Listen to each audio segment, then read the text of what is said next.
சரீரத்தின் உயிர் ரத்தம் சயின்ஸ்ல இருக்கு கேட்டீங்களா.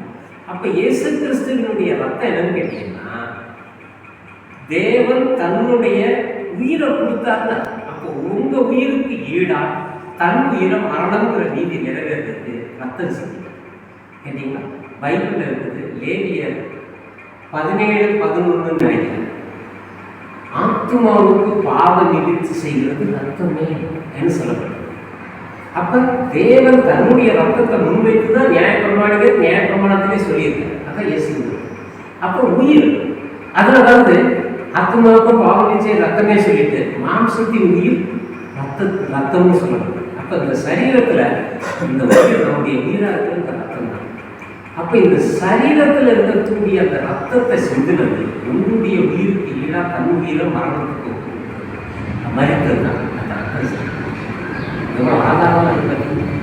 அதனால மனம் திரும்பி, இது மனம் திருந்துறது இல்லை, மனம் திரும்புறது, உண்மையை அறிந்து உண்மைக்கு நேரான திரும்புறது. மனம் திரும்பி ஆண்டவரே ஜீவசுவாசத்தை ஊதிலே என் நித்திய பிதா நீங்கிற அறிக்கைக்கு ஏற்றுக்கொண்டு என் அந்த பாவம் என்னை உங்களை விட்டு பிரிக்குது, 2 மரணத்துக்கு கொண்டு போகும்.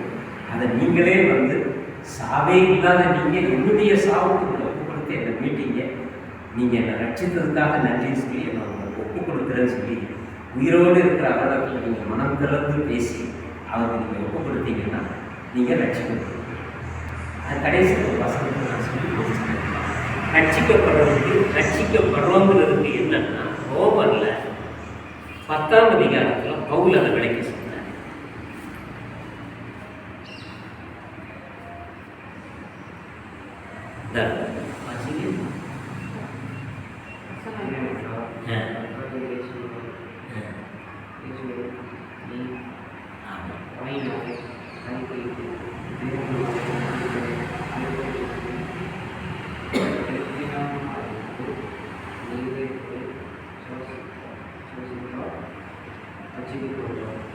பார்த்தீங்களா, நான் வாசிக்கிறேன்.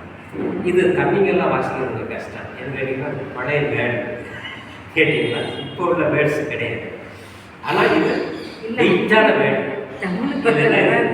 என்னவென்றால், கர்த்தராகிய இயேசுவை நீ உன் வாயினாலே அறிக்கையிட்டு அப்படின்னா, இந்த இயேசு கர்த்தருங்கிறது அவருடைய வாழ்க்கையில் இருந்து அவரை உணர்ந்து அறிக்கை போட்டுதான் நம்ம அதை சொல்லி இயேசுவை நீ உன் வாயினாலே அறிக்கையிட்டு தேவன் அதை மரித்தோர்ந்து எடுப்பினார் என்று உன் இருதயத்தில் விசுவாசித்தால் ரட்சிக்கப்படுவாய். நீதி உண்டாக இருதயத்தில் விசுவாசிக்கப்படும், ரட்சிப்பு உண்டாக வாயினால நீதி உண்டாக இருதயத்தில் விசுவாசிக்கப்படும்.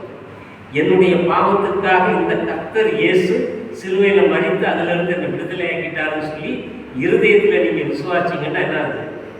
நீதி உண்டாகும், நீதி கிடைச்சிது உங்களுக்கு. நான் இனி பாவி இல்லை, அந்த பாவத்தினுடைய ஆக்கினை எனக்கு இல்லைங்கிற நீதி கிடைச்சிது. அடுத்து என்னது? ரட்சிப்பு உண்டாக வாயினால் அறிக்கைப்பட்டதை ஏற்றுக்கொள்ளும். இது எனக்கு வேணும், அறிக்கைங்கிறத கேட்டீங்கன்னா வேணும்னு சொல்லி அப்ளை பண்ணுங்க கேட்டீங்களா. இதை நீங்கள் செய்யணும். இது இன்னொன்று நான் சொன்னதுனால இல்லை, விஷயம் இருக்குது. நீங்கள் உங்களையும் இந்த விஷயத்தை வச்சு சிந்திச்சு பார்த்து மனித வாழ்க்கையை மாண்புள்ளதான் மாற்றணும். இதுதான் நான் உங்களோட சொல்கிறேன் கேட்டீங்களா. தெய்வம் நீங்கள் மண்ணில் உண்டாக்கப்பட்ட மனுஷனாக எனக்காக நீங்கள் மனுஷனாக சாவே இல்லாத நீங்கள் எனக்காக ஏன் சாப்பிட்டு உங்களை ஒப்பு கொடுத்து உங்கள் சாமி மூலம் ஏன் மரணத்தை பரிகரிச்சு உயிர் தெழுங்க உங்களோட எனக்கு பங்கு கொடுத்துருக்கீங்களே, நன்றி ஆண்டவரேன்னு அவர் காட்டவரை தான் போகிறேன்னு சொல்லுவேன்.